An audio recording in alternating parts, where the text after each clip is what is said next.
In this video, as promised, we're going to do a straightforward example of how to walk through the PPP debt forgiveness application. In a prior video, which you can see at the bottom of the screen, we actually did what I call a 30,000 overview of the steps, because Debbie here in a minute is going to fill out an application. We're going to do a line by line.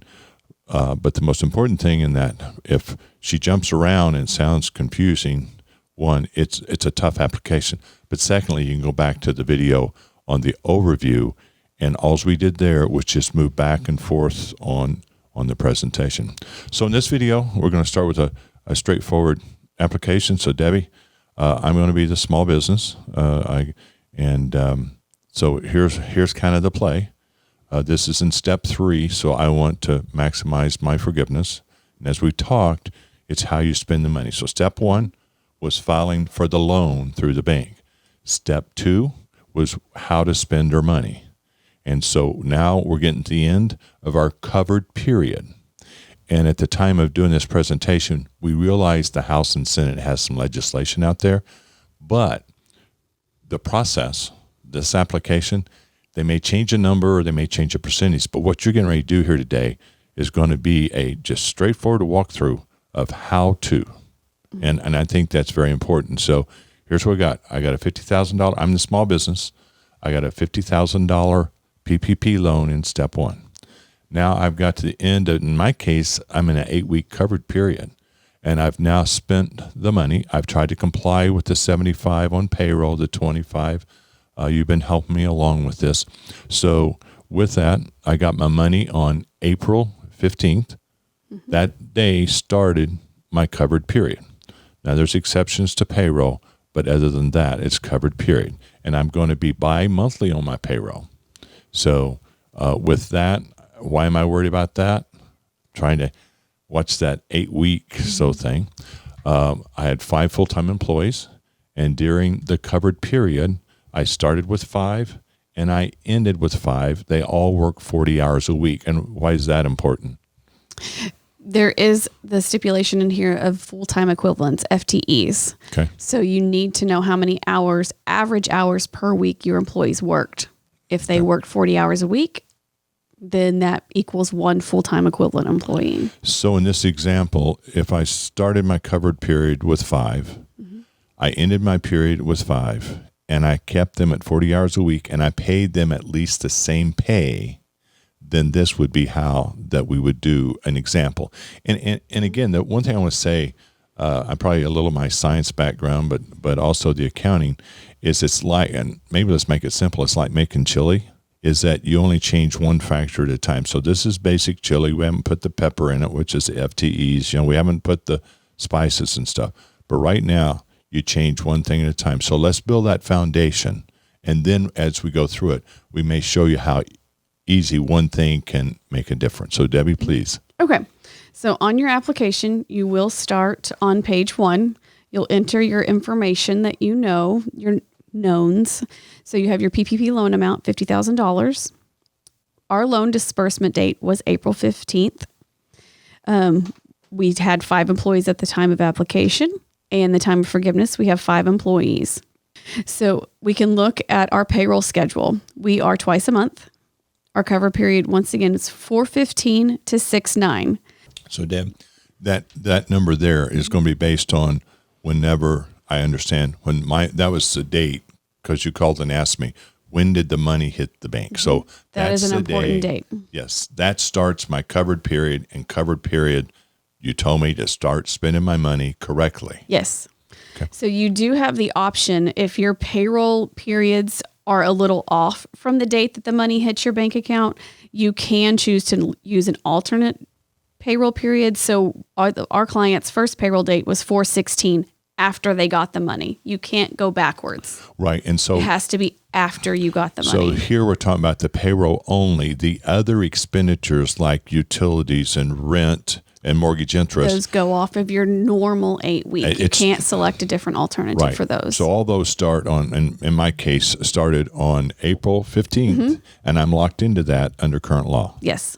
So our payroll period, we're just going to change it by 1 day. We're going to go with 4/16 to 6/10. So whenever you're running your payroll reports, those are the dates you need to go off of. Yeah, so I don't have to switch my payroll up. Correct. This is the real world. My employees are used to getting the paychecks on these dates. I don't have to change my payroll process or anything. Well, that's something good out of this.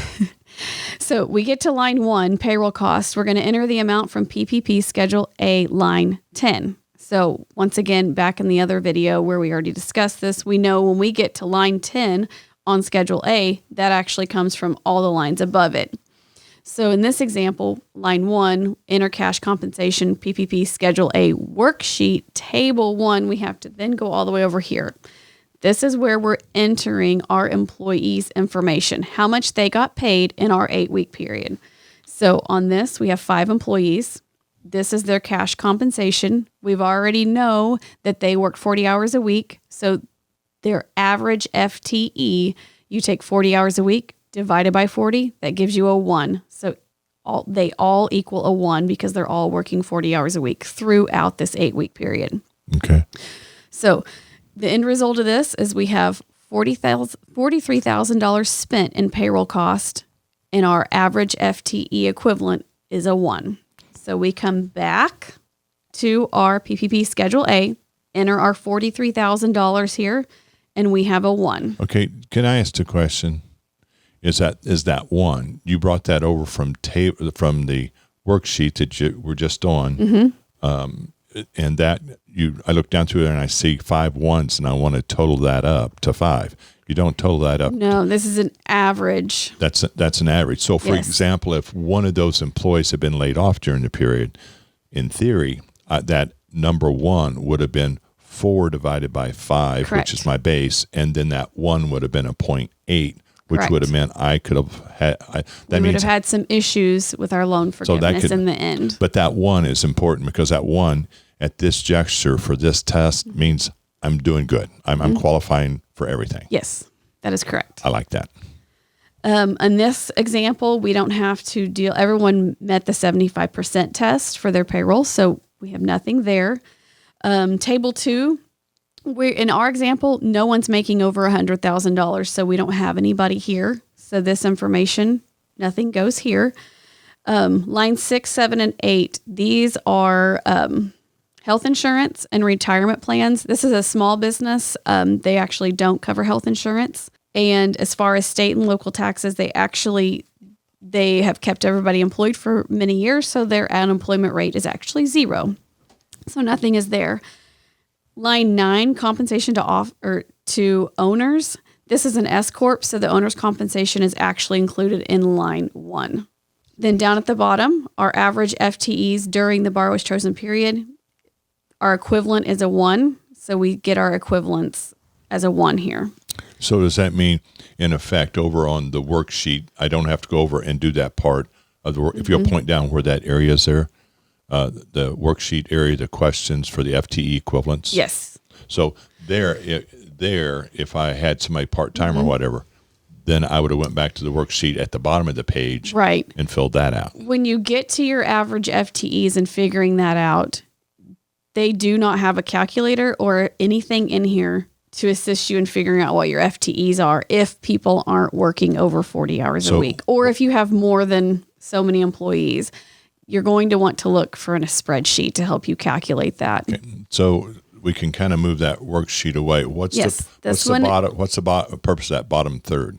The bottom third is the safe harbors with the FTEs. Okay, so if we come back at the end of what you're doing now, and I don't get all my money, I don't maximize my debt forgiveness, we'll end up back there. Yes. For the test. Okay. So at this point, this worksheet's done.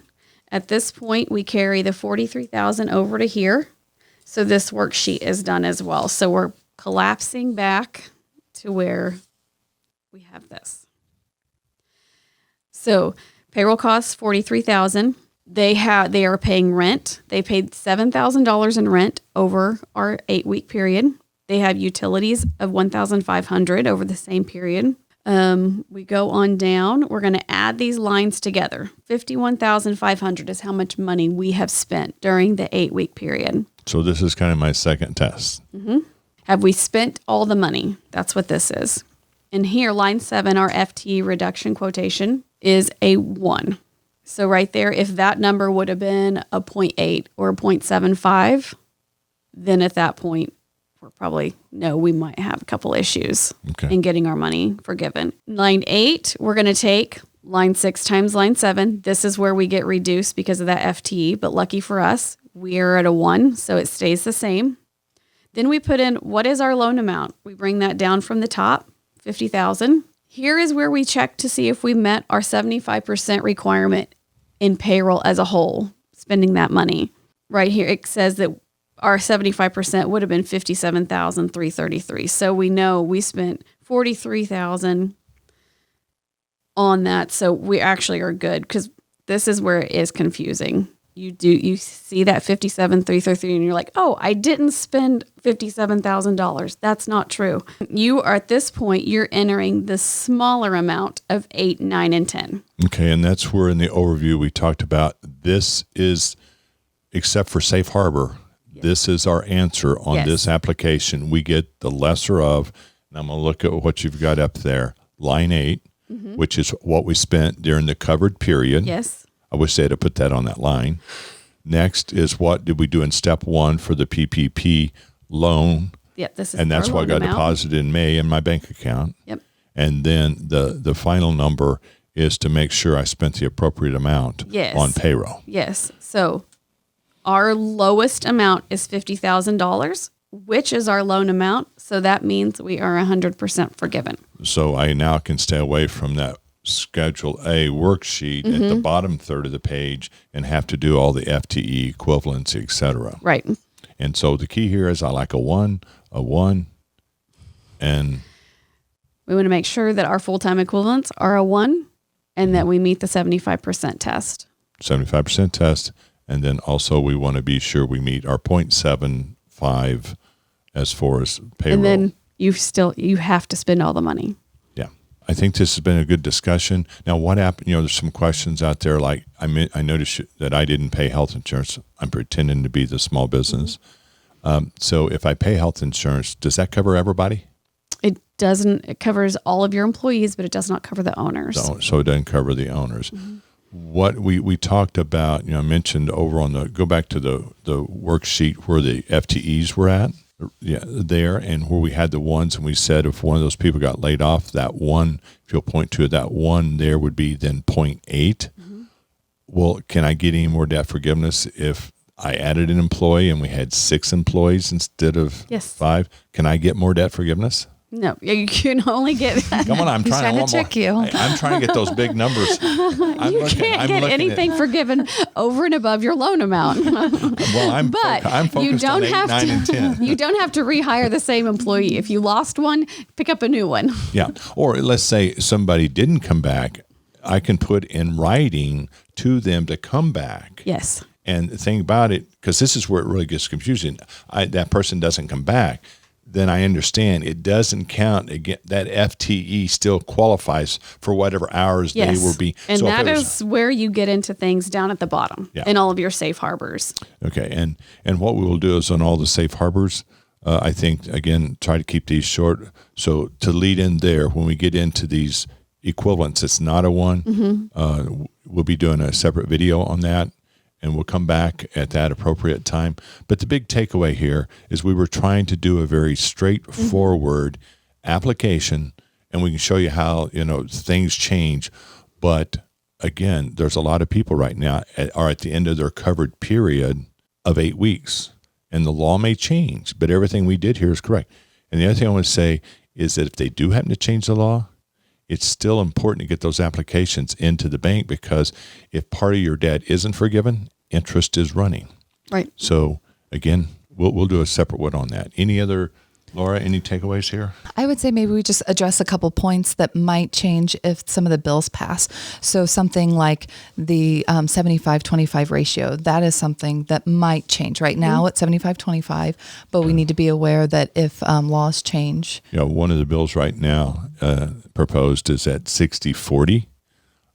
So, that may change, but here's again, we're still going to be doing the same calculations. It's the same process, just different numbers. So the loan extension period may be moved from, the Well, if your 8-week period switches to 16 or 24 under the two proposed bills, what would happen is then that pushes out the time for the application for the debt forgiveness. Right.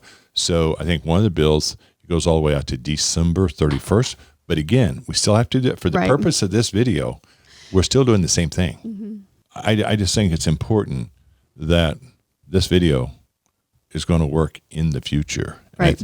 And it's to me, if you take the application, the overview of the application video and take this one, you'll know how to manage and navigate. But the interesting note is we're finding out the more the clients know about this, the more we're picking up more clients. So, but anyway, and as the law changes, we're not going to do. We can tell you about proposed bills, but the problem with it is a lot of times I find in my 43-year history is that a lot of you go to saying what's going to happen and you got proposals and, at the 12th hour, they add something. So for right now, everything we're doing is law. So here over the next few weeks, if we get a new law, we'll be out updating it. So I think stay tuned. Hope this video helps and please subscribe. And again, thank you.